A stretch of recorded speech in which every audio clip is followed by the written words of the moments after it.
통일방송 한서희의 서울 평양 스토리입니다. 오늘 주제에 도움을 주실 임영선 대표님 나오셨는데요. 대표님 인사 한번 부탁드릴게요. 예, 반갑습니다. 네, 반갑습니다. 가끔, 자주 뵈서 영광입니다. 네. 오늘 요즘 이슈와 관련해 가지고 네. 저희도 좀 더 분석해서 우리 전문가이신 대표님께서 좀 더 얘기해 주시면 좋을 것 같아요. 요새 가장 핫한 이슈가 뭘까요? 북한 하면. 지금 뭐 이제 북한이라고 하면은 제일 지금 이슈화된 것이 이제 네. 말레이시아에서 네. 그 김정남이 네. 피살당했잖아요. 그렇죠. 물론 지금 뭐 북한에서 아니라 그러지만 네. 세상이다 북한에서 네. 그럴 것이다. 네. 여기 이제 관심을 가지고 그 사람이 왜 그런 일을 이용말로 당했는지. 와가지고 네. 이렇게 피살당했을까? 네. 그게 제일 이슈겠죠. 저도 많이 궁금하거든요. 저도 이제 북한에서 왔고, 김정남도 이제 북한 사람이잖아요, 어쨌든. 근데 이렇게 피살 당했다, 이런 자체만으로도 좀 공포스럽기도 하고, 왜 그럼 그 사람이 이렇게 피살 당할 수밖에 없었는지, 이런 게 좀 궁금하거든요. 근데 뭐 뉴스나 이런 데 나와도 뭐 자세한 점들은 잘 안 나오고 있는 것 같아요. 그렇죠. 네, 그래서 먼저 김정남이라는 사람이 어떤 사람인지 먼저 얘기를 하고, 이 사건에 들어가서 좀 얘기를 하면 좋을 것 같아요. 김정남은 일단 1972년 5월 10일 평양에서 출생을 했습니다. 아버지는 누구인가? 김정일이죠. 김정일이죠. 김정일이죠. 네. 네. 엄마는 성혜림이죠. 성혜림. 그렇죠. 네. 유부녀의 어떤 성혜림과 김정일의 사이에서 태어났죠. 그래서 또 자기 부인을 이제 나중에 결혼해서 아들 김한설까지 있는데, 어떻게 돼서 북한에서 살지 않고, 사실 북한 사람들은 해외로 나갈 수 없잖아요. 그렇죠. 평양에서 사셨고, 네. 저도 평양에서 살았지만 비행기를 타고 마음대로 간다는 건 상상도 못하는데, 이 사람은 북한 사람임에도 불구하고 뭐 해외에 자기가 가고 싶은데 마음대로 가는 것 같아요. 그렇죠. 네, 근데 김정남 하면 이렇게 아버지가 김정일 이렇게 해서 백두혈통인데 왜 해외로만 자꾸 떠도는지 이게 정말 궁금하거든요. 그러니까 제가 이제 김정남에 대해서 실체를 알게 된 거는 이제 네. 제가 93년에 이 자유대한에 왔잖아요. 네. 오니까 내가 4년, 5년 그 초에 이한영 씨를 알게 됐어요. 네.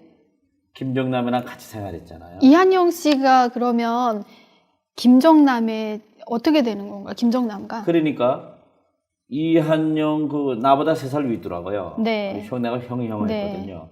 그 사람이 그러니까 성혜림 네. 언니의 아들 사촌지 왜 사촌지간이네요? 그렇죠. 그러니까 그 김정일하고 성혜림하고 해서 김정남이가 출생했을 때 네. 이것이 아마 집안에서는 김일성 주석도 모르게 아마 네. 비밀리에 진행된 일인 것 같아요. 김정일하고 성혜림 둘이 있을 수가 없잖아. 정남이를 키울 수가 없잖아. 그렇죠. 그러니까 성혜림의 언니, 네. 그러니까 이한영 그 형의 엄마 그렇죠. 가족이 같이 있은 거야. 그러니까 이한영 씨도 같이 김정일 관여해서 같이 생활한 거예요, 이게. 그러다 그 성혜림이가 러시아로 이제 나올 때에 네. 같이 이한영이 엄마나 이한영이나 그 여동생이 같이 모스크바로 나왔더라고요. 네. 거기 나와서 이제 유학을 하다가 미국 구경을 한번 해보고 싶다. 누가요? 이한영 씨가? 네. 그래가지고 모스크바에 있는 교포에게 부탁을 한 거예요. 미국 가고 싶다고. 그러니까 이제 교포가 가만 들어보니까 이게 이상하거든. 네. 보내주겠다. 네. 해서 비행기를 태웠는데 결국 서울로 온 거거든요. 미국 간 게 아니라 그 비행기가 서울 가는 비행기였던 그렇죠. 우리 거죠? 중국에서 작업을 한 거지 그게.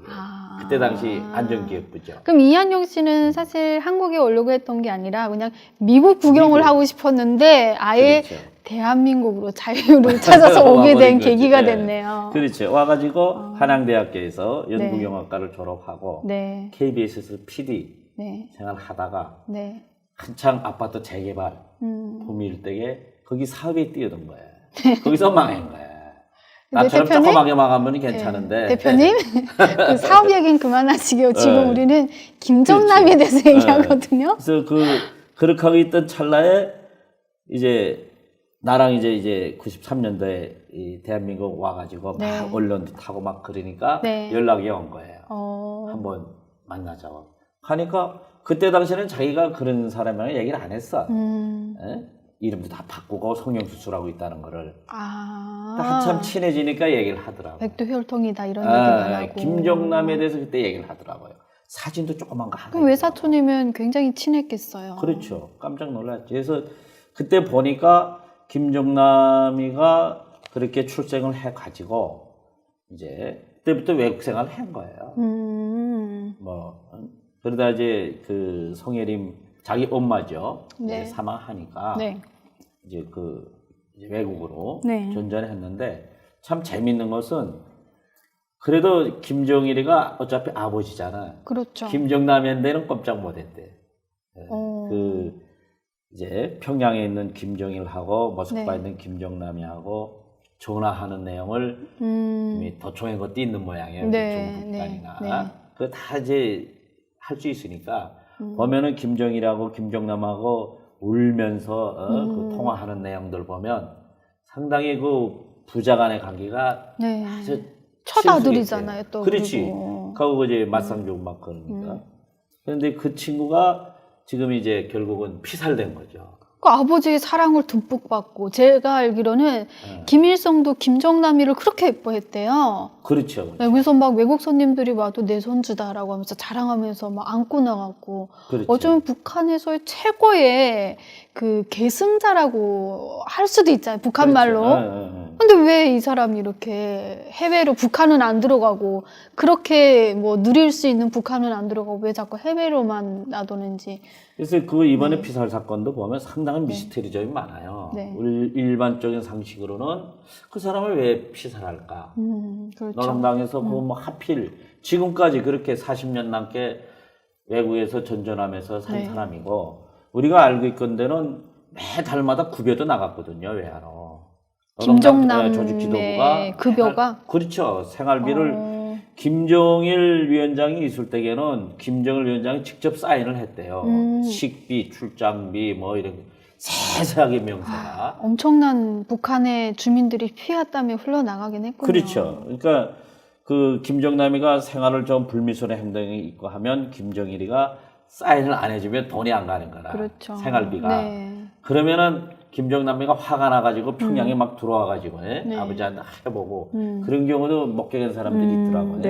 그런 걸 봐서는 뭐 그 부자 간의 관계는 뭐 그렇게 뭐 그 이상한 현상이 있었다고 보긴 그런데 어쨌든 피살을 했다는 거는 북한밖에는 할 데가 없잖아요. 근데 그 피살한 거는 나중이고 그러면 왜 그러면 김정남은 그렇게 북한에서 이렇게 아빠의 사랑도 받고 할아버지의 사랑도 듬뿍 받고 했던 사람인데 왜 해외에서만 떠돌아야 됐는지 그 이유가 좀 궁금하거든요. 그게 경력이 그러니까 북한에는 신분제도잖아요. 그 정남이가 우선 출신 성분이 그게 불미스러운 거라. 일반 주민들이 알면 김정일 위원장이 성혜림하고 유부녀하고 해서 난 자식이다. 이런 것이 후계자로 만들기에는 너무 불편한 관계거든요. 조금은 좀 그렇죠. 이력이 깨끗하지가 않네요. 그렇죠. 그러니까 또 정남이는 정은이하고 달리 북한에서 정상적인 교육 활동을 못한 거라 이게. 모스크바에 나가가지고 그때부터 외국 생활만 했기 때문에 국내에는 친구도 별로 없고 그 북한 내부에 대해서 잘 알지도 못하고 그러니까 결국은 뭐 그 후계자로서 그 이제 그 위치 출신 성분이 맞질 않았다 이거는 그렇게 봐야죠. 그러니까 권력 구도에서 좀 밀려났네요. 그렇죠. 그럼 김정남 같은 경우에는 이런 권력 구도에서 밀려났잖아요. 어쩌면 자기 동생 김정은이한테 이제 밀려난 거나 마찬가지잖아요. 형이 아우한테 밀려났잖아요. 또 북한의 불만을 좀 상당히 가지고 있을 것 같은데 혹시 뭐 이런 김정은이 때문에 이렇게 해외로 떠돌고 이제는 그리고 또 이런 김정은이가 또 혹시 형을 뭐 이런 형을 못마땅하게 생각하지는 않았을까요? 해외로 자꾸 떠돌고 하니까? 그렇죠. 나 개인적인 생각으로는 김정은 체제가 이제 수립이 된 이후에 아마 김정남이가 상당히 불만스럽고 네. 어쨌든 같은 형제잖아. 네. 배가 다르지만 네. 거기서 이제 밀려난 또 평양에도 마음대로 활동할 수 없는 이런 자기 신세에 대해서 비관적이고 또 불만적이고 이런 상황인데 또 김정은 현재 통치자죠. 그러니까 그런 데까지 아직 젊다나니까 그걸 품어야 되는데 뭐 이렇게 그렇죠. 또 그런 상황도 아니었고 그러니까 이 사람이 에이 이럴 바치고는 나는 다른 세계로 가자. 자유 세계로 가자. 이런 꿈을 꾸지 않았나. 그러니까 그게 조금 뭐 의문이 풀리지 않는 점은 김정은은 이제 형 대신 자기가 권력을 이제 잡아지고 지도자가 됐잖아요, 북한에서는. 그렇죠. 대신 김정남은 권력에서 밀려나서 해외에서 자유롭게 다니는데 여기에 대해서 어쩌면 나라의 돈을 김정은이가 써야 되는 다 그 돈을 김정남이도 어느 정도 가지고 있고 하니까 지분이라고 해야 되나요? 그런 것도 좀 있지 않을까요? 그래서 좀 더 그런 불만을 가지고 형을 못마땅해 할 수도 있겠다. 이런 생각도 들고 제가 또 알기로는요, 어디서 들었는데요. 그 김정남이가 해외에 막강한 인맥을 갖고 있대요. 네트워크가 가지고 네, 있죠. 특히 중국의 고위 간부들하고 그런 인맥이 많아서 김정남이가 뭐 계획을 짜서 이렇게 북한 체제를 뒤엎으려면 그 간부들과 함께 뒤엎을 수 있을 정도의 인맥이다라고 또 들었거든요. 그런 것 때문에 혹시 김정은이가 불안해서 김정남을 살해했나? 글쎄 그런 얘기도 있긴 한데 네. 저도 뭐 그런 색 얼핏 듣긴 하는데 그것이 이제 북한 노동당하고 중국 공산당하고의 지금까지 경험을 보면 그게 사실 그런 현상이 있기가 힘들거든요. 중국 공산당은 철저히 북한 노동당의 그 협력 관계이기 때문에 그 김일성하고 모태동의 관계일 때, 그렇죠. 네. 그 둥소평 관계일 때 모든 면에서 중국 공산당은 북한 노동, 특히 김일성 집안 문제가 불편한 할 수 있는 일을 하지는 않거든요. 이게 항상 일관되게. 그렇지. 원천적으로. 그러니까 일반적으로 그런 얘기는 이제 추론을 할 수 있지만 그렇게 결코 중국 공산당이 김일성 집안에 대해서 함부로 건드린다거나 이렇게 위해한다거나 그런 행위는 아마 내 생각에는 안 할 것이다. 하고 싶어도 그거는 자기네 모태똥을 부정하는 모태똥 줄래 동서평의 그 김일성과의 관계를 훼손하는 거기 때문에 감히 뭐 지금의 시진핑이 아니라 누구도 그 관계는 건드리지 못한다. 저는 그렇게 보고 있어요. 그러네요. 그러면 중국 입장에서는 복잡한 그 집안 문제에는 절대 끼어들지 않고 그렇죠. 좀 도와주는 거는 도와줄지라도 그렇죠. 뭐 거기에 개입을 하거나 이런 거는 없을 거라는 거죠. 그렇죠. 그럼 결국 김정남 같은 경우에는 북한에서 미운 오리 새끼 신세가 됐잖아요. 밀려나서 뭐 그냥 떠돌아다니다가 이렇게 자유롭게 있었는데 이렇게 갑자기 말레이시아 공항에서 지난번에 이제 피살 당했는데 그 암살에 이제 그럼 정말 우리 방송에서 나오지 않았던 우리 그 임영선 대표님의 김정은 암살의 진짜 배경은 뭐라고 생각되시나요? 나는 개인적으로 이렇게 생각해요. 김정남이라는 사람이 이제 북한 노동당 그 통제권에서 시스템에서 벗어나려고 한 게 아니냐. 네? 그런데 이미 작업은 다 진행됐고 어느 정보기관에 했든 미국이 했든 네덜란드가 했든 한국이 했든 어디서 일본에 그렇죠. 했든지 간에 그래가지고 가족은 이미 가 있고 그 제도 밖으로 이제 벗어나서 가 있고 그렇지. 정남이가 뒷수습을 하는 과정에 노동당 눈치채고 조직부에 이게 파기되죠. 이게 그렇죠. 그 24시간 감시 행적이 계속 이제 감시되니까 그렇죠. 은폐하고 있었는데 말레이시아에 북한의 공작원들이 이걸 잡아라. 그렇죠. 하고 비상이 걸려가지고 있는 찰나에 공항에는 나타날 것이다. 그 사람들도 머리가 좋으니까 해가지고 그냥 이젠 이판사판이다. 저 사람이 비행기를 타면 자유세계로 가지 않냐. 그러니까 뭐 국제 제재고 뭐고 나발이고 필요 없이 빨리 행동을 해버려라. 해가지고 작업을 하지 않았냐. 그렇게 뭐 무엇도 가리지 않고 작업을 해야 하는 상황에 북한 그 경찰총국이 빠져 있었다 이게. 그렇죠. 그런 걸 저는 추측을 해요 개인적으로. 한마디로 어쩌면 출신 성분을 가장 중요하게 여기는 북한 구도상으로 볼 때 이 김정남이가 이렇게 탈북을 해서 뭐 대한민국에 온다든가 미국으로 망명을 한다든가라고 하면 뭐 김정은 같은 경우는 친형이잖아요. 직계구도에서 그렇죠, 이렇게 그렇죠. 탈북한 사람이 나온다라고 하면 뭐 사실 김정은이도 뭐 그렇게 지도자 자리에 있을 만한 사람은 아니잖아요. 그렇죠. 그죠? 근데 이미 뭐 김정은의 뭐 이모인가 저기 먼저 미국인가 가 있잖아요. 그렇죠. 그리고 또 김정은의 엄마 고영희 같은 경우도 뭐 출신 성분이 말이 많은 편이잖아요. 그렇죠.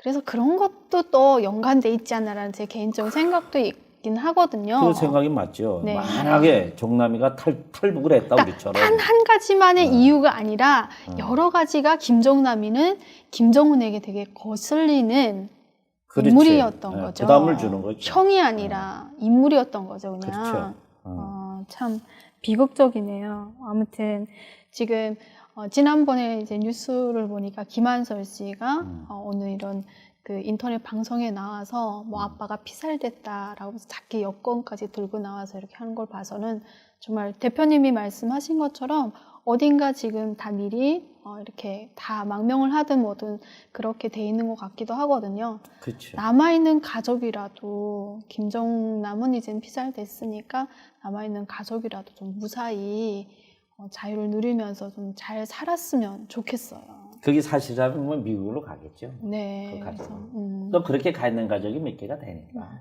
그렇죠. 네, 아무튼 지금 남아있는 김정남 씨의 가족들이라도 무사히 자유를 찾아서 잘 살기를 바라겠습니다. 오늘 이 시간에는 여기서 김정남과 이제 말레이시아, 김정남이가 말레이시아에서 이제 피살된 이런 사건을 다뤄보았는데요. 앞으로도 한서의 서울 평양 스토리 잘 부탁드리겠습니다. 감사합니다. 고맙습니다.